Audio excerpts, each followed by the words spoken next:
well, our next guest has been on the show before. It's been a while. I think I looked up when she was on before.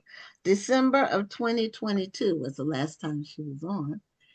And Rita Williams Garcia, she writes children's and middle grade books, but her one of her books was turned into a graphic novel. And if I'm not mistaken, well, I'm gonna wait till she comes on. Hi Rita. Let's unmute. Hi, welcome back to the show. Thank you. Thank you for having me. You're Thank you for welcome. being here. Now, was your the one crazy summer? You it was a book before, but then it Yes. was turned into a graphic novel. Yes, indeed. And so Yes. you were on the show with the book, and then did it get nominated for something recently? Yes. The graphic novel was nominated for an NAACP Image Image Award. That's Award. what I thought. That's Yes. what I okay. So congratulations on that. I know Thank that's you. Thank you. an honor. Was that your first nomination? No, actually, the novel was nominated about what is it, 15 years ago? The novel Oh, was nominated. I have a second book that not only was nominated, but it won. I don't know if you can see it, but I have my little statue right there. I don't know if you oh can see yes, it. yes, yes, And yes. Oh, congrats. so having the graphic novel nominated was just yeah, look, that's all the confirmation that you need that you are home with your people. This is true. It's a great honor, and they treat the nominees very well. Oh, indeed they Hmm. do. Let me tell Yeah. you, I actually went to the gala 15 years ago, and it was just amazing. It was wonderful. All the were there. The celebrities, they were all there, and everybody treated everyone so well. So everyone from like Niecy Nash was like the hostess of the tea. We had a high tea, and she could not be more lovely. So it was just, you got to see the very people, LL Cool J, who used to live in my neighborhood anyway, the very people that you got to see, that you see on TV. They were just as sweet, just as, congratulatory to all of us who were in the children's book writing world. So it was really nice. Yeah, I will say I've been nominated twice. All So and right. I went and I so the one thing I will say, well, there are many things I can't say. It is a great honor. But they treat the nominees like winners. Yes, they do. They really do. You really get first class treatment. And as you say, the celebrities are mingled in with the authors. I mean, Oh, it's like you really have one-on-one access to them, and you know they're interested in hearing about you because you're there as an author. oh yeah, yeah. So I Mhm. mean, it's a It's wonderful thing. great. It's It's a great wonderful community. experience. And It there's is. nothing like being nominated, being recognized by your own, It's you know? true. Um, Hmm. it means so much, it means that your work is really hitting the community in all the ways that are relevant. So it's nice to get like this award and that award. And I am appreciative of everything that has come my way. But when you know that your people are hearing you and feeling you, it is a feeling like you feel like you've already won. So it means a lot to me to be recognized by our people. Yes. Now, the first time I went, I didn't know what to expect. The first time you go, you don't know that it's going to be like it is. Hmm. That you just don't expect to be treated in such a first class way. Like with like celebrities. You get treated like a celebrity. You It's do. really You an do. amazing thing. So, do you have a copy of your book that the one that got? I know you do. You have it handy. Okay, One Crazy Summer, and so the graphic novel Yeah. is the inside. It's kind of like the layout. Is it like a comic book? Oh, very much, very much so. Let me just shout out my illustrator and partner in design, Miss Cherie Miller, who is she is just genius. Anyway, so she really brings these characters to life. When you're reading, you imagine the characters in your head, Yeah. and if you're in the fourth grade, fifth grade, you don't know what a Black Panther is other than Wakanda. You know what you like the movies. Um, and here we are back in the 1960s, and Cherie has brought these characters to life, and so you get a glimpse of what an Eldridge Cleaver might look like Fannie Lou Hamer, who was an activist that children don't know about. They're not taught in schools. So you get to see those figures because they kind of appear here and there, making sure that history just pops up, even as these children are involved in their childish little lives, but we keep the history going, and so those illustrations are just so important because they keep the children engaged, and they're just good. This girl, Miss Cherie Miller, I am just so lucky to have her on this project because she's just really brought everything into full color and into life, and you can feel everything and you can laugh along with it too, but you learn a lot also. I mean, she is genius. I'm just so glad to have her. So, did you, when you turned the novel into a graphic novel, how much interaction did you have with her in terms of how you wanted it depicted? Okay, Or did you so kind of leave it up to her to read the story and then come up with the Okay, graphic? so you know how I'm saying how much of a genius she is and everything. Well, okay, when I first started, I was like, oh, let me tell her everything.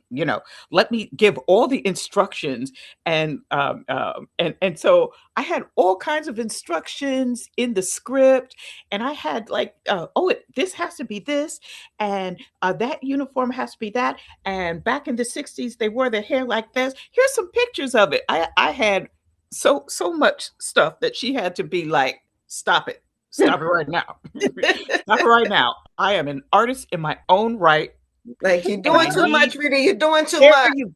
you go. You just doing way too much. I was like, uh okay, and thank merciful God that she stepped in and said, Rita, enough, because what she did was beyond what I could imagine. So, so it was a That's learning. always good to be, to have your expectations exceeded, you Oh know. yeah, That's is better than to have them diminished or disappointed, oh But that's true. sometimes you have a thought in your mind, Yes. but the artist can go way past what your expectations are. You better And believe it. sometimes if you just keep that thought in your mind and you stay so rigid that you don't let the artist be an artist, you Hmm. wind up blocking your blessing. So sometimes you just have to step back and let the artist be the artist. And if it's not what you're looking for, then you can let them you can say no, that's not what I'm looking for. But sometimes when you just pull back and let them do what they're going to do, and you wind up being pleasantly surprised, Oh yeah. it just surpasses way more than what you were expecting in the first place. And it sounds like this is what she did for you. Oh, she did that and more. It was just when I finally saw some of those sketches, I was like, "Shut my mouth," because it's on the floor. It was. Yes. I was just. I was beyond just thrilled and so grateful that she really threw herself into it and that she had the space to do it. You know, so Now, did the illustrators for the was she nominated too, or just the yeah. author? Oh no no no Did she no receive no a no. nomination too? Okay, You better good. believe it. She did. Yes, indeed. Great. So That's that was just wonderful. really important. Yeah, that's wonderful. So, this the one crazy summer is the summer of what year? It is 1968. You weren't even born then. Uh, Okay. Well, I was, but what? say, Say what? Look at that yeah. black don't crack. But I kept a diary around that time. I wish I had it with me here, but I kept a diary during that time. I was 11 years old, and so everything I had a little bit of everything in my diary. It was, what went on in schools. Mommy and daddy are fighting. You know, we went. My father, when he came home from Vietnam, he he took us to the airport to hear Senator Robert F. Kennedy speak. He was running for president, and he was against young people around the age of 18 going off to war, but they couldn't vote. They could give up their lives for their country, but they had no say in who was going to lead the country. So that was one of the things that I remembered from that time. And then a few months later, I learned of his assassination, and I Mm, wrote that in my diary as well. So I had quite a few historical notations in that diary. The assassination of Dr. Martin Luther King, and how these we had a special assembly to address that, and this was in a very integrated school, and so we only had about three African American teachers, and one of those teachers, Miss Knight, she was crying during the assembly, and there were these white children, and they were laughing at her because she was crying, and I remember that, and I had noted that in my diary, and so I go back through it, and so I look at the things. There's nothing in there that I've written that is particularly deep, but it's that I noticed, and so I wanted to always encourage children to be aware of what is happening, because you're a part of history because you're witnessing it. You're seeing it through your own lens, even as a child.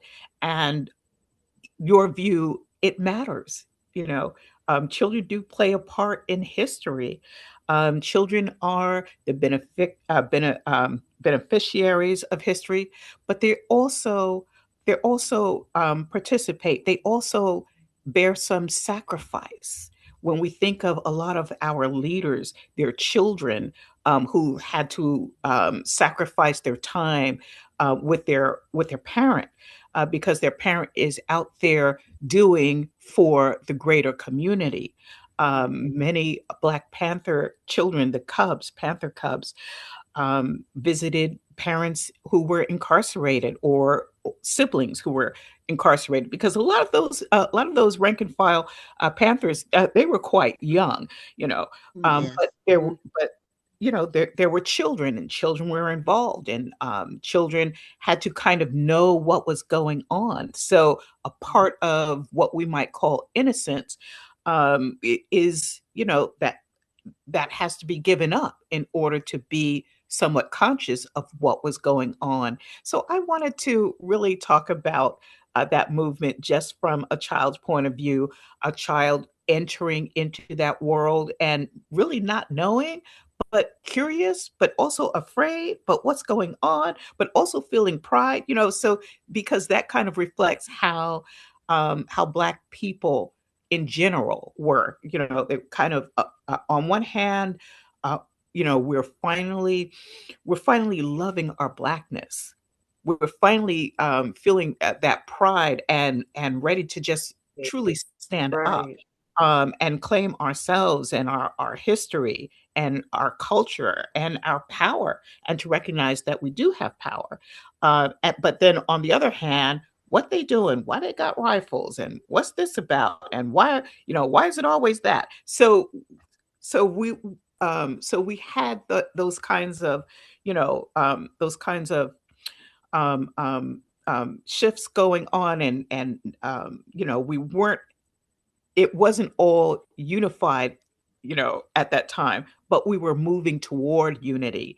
And a lot of us kind of reluctantly inching along, but, finally inching along and seeing the progress that a lot of these activists have made. Now, then even the music, some of the songs from back then reflected what was happening, Oh, yeah. you Oh, know. yeah. So, Well, so were you the able to songs were incorporate any huge. of that Oh, in your book? oh, oh. Let's see. Did I? I can't even recall, but I do know that when we made the book trailer some 15, 16 years ago, we used James Brown's "Say It Loud, I'm Black and I'm Like on, Proud," okay, uh, okay. because that was just kind of a theme. When these three girls went out to Oakland, they went out there as Negro girls, as colored girls, and one of the first things that one of the Black Panthers says to them is, that he says, "What are you doing with that white doll? You're a black girl," and the little girl says, "I'm colored." And so, but by the time we end the story, the children embraced their blackness. And then they still got to Okay. come home to their grandmother who's like, "Say what?" So the struggle continues. But yes, the Mhm. music was such a huge part, because even with it having a lot of message, um, it had to be funky, had to Yeah, go that is to true. you know, it had Yeah, to be us. It had to have the culture in it. It was the yeah. illustration of the entire movement. You better believe it. Yes, it Mhm. Yes. was. And everybody, we went from one focus to another. All of a sudden, Marvin Gaye, what's going on? When you Mhm. listen to that album, his what's going on album, it's just really, it's really deep.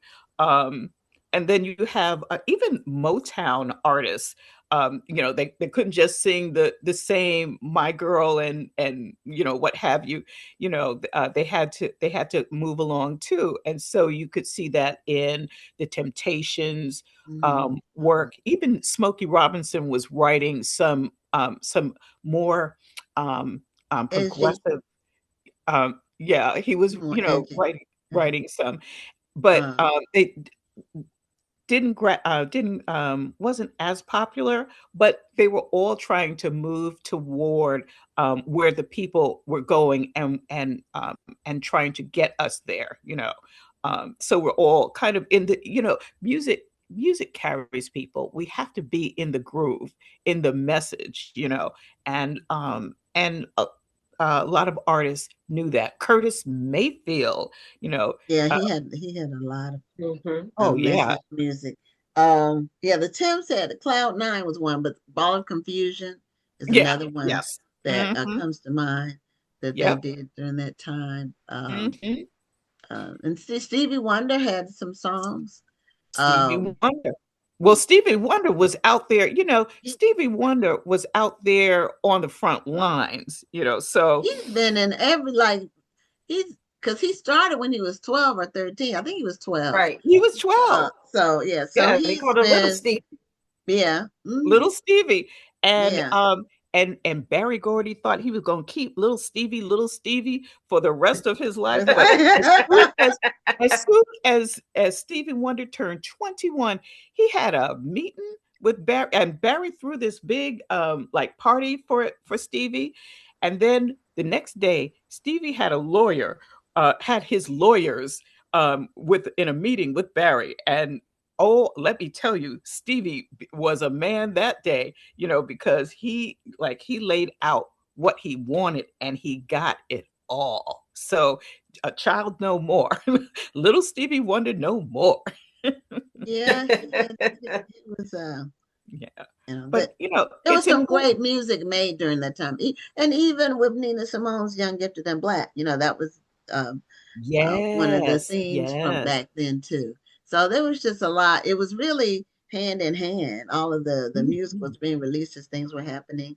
And I think, was it because Marvin Gaye was with Motown. Yes. So I know Barry Gordy didn't really want him to do the album, um, with all they But said it it was was too his best work. controversial, but it was his. I mean, it was a hit like Mhm. instantly, but he didn't. He thought it was too controversial. Yeah. And What's But Going On album.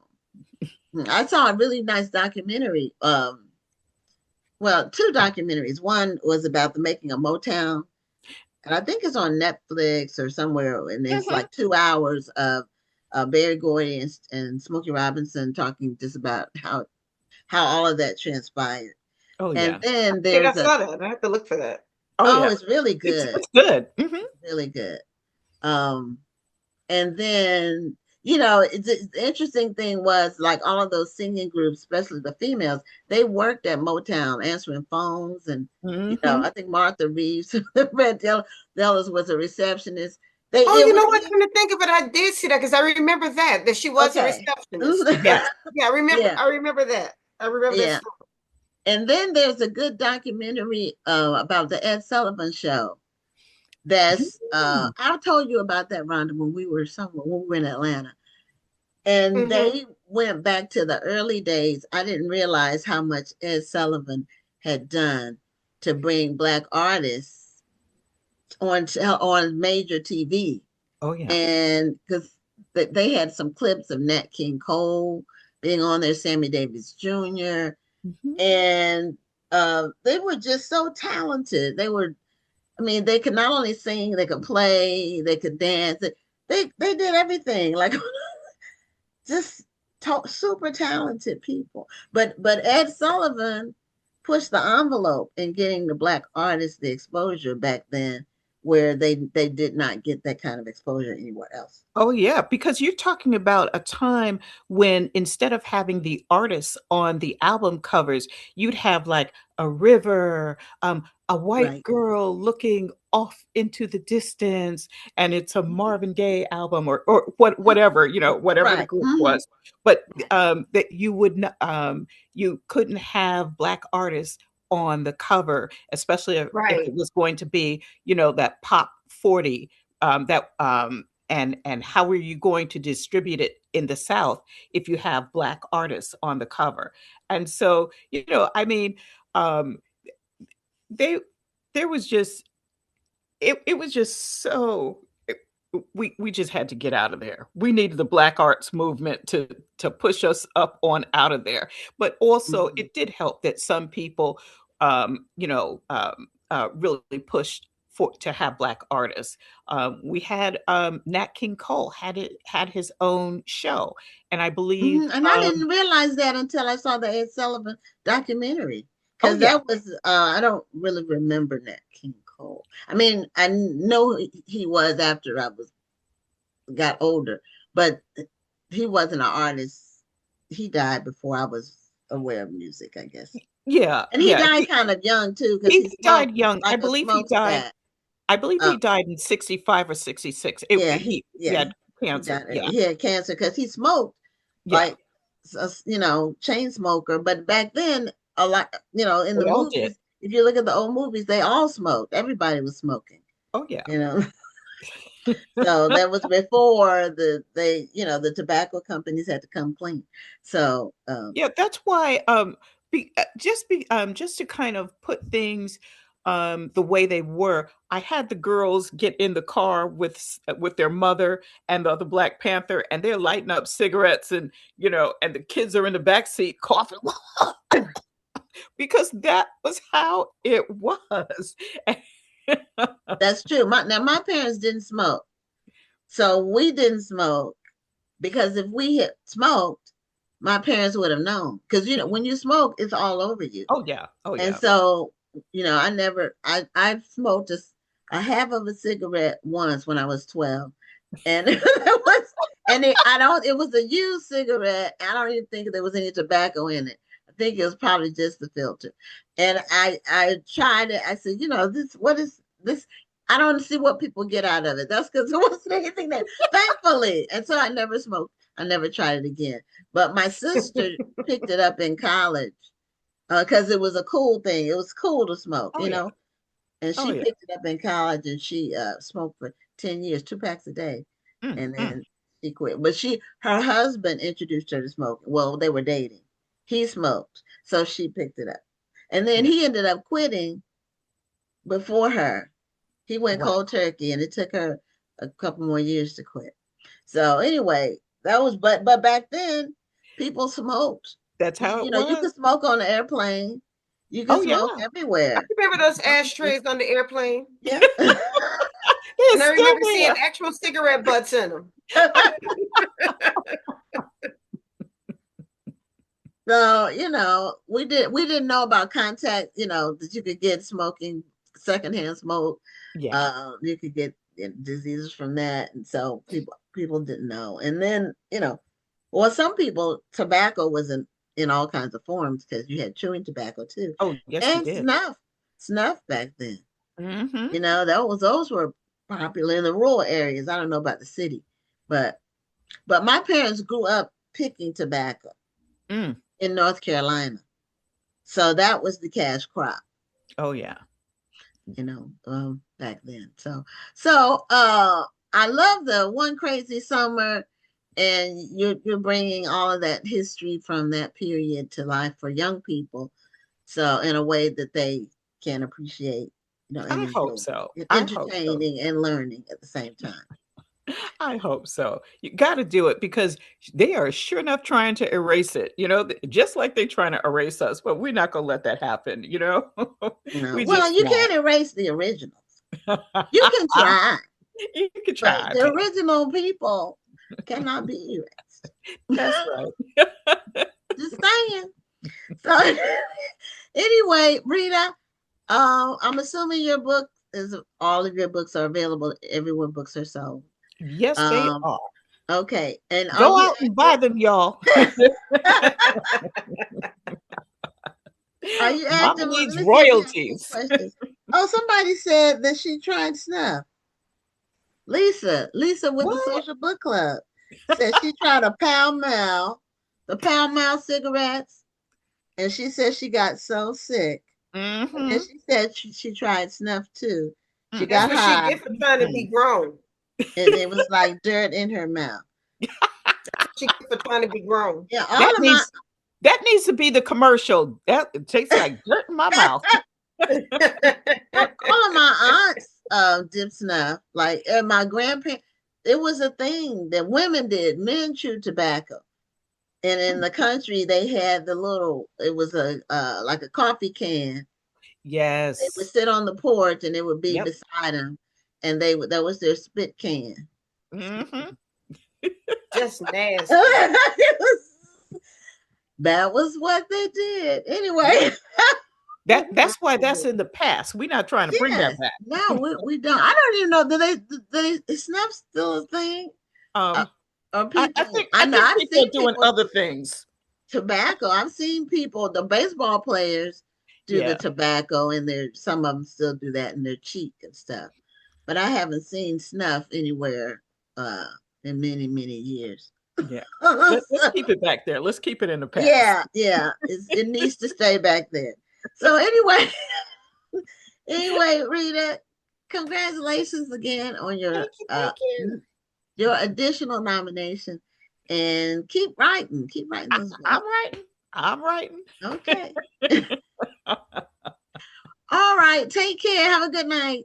Thank you. And thank you for having me because black This was a fun authors do matter. conversation. Thank you. All right. Yeah. Bye all. Okay. Good night. Good night.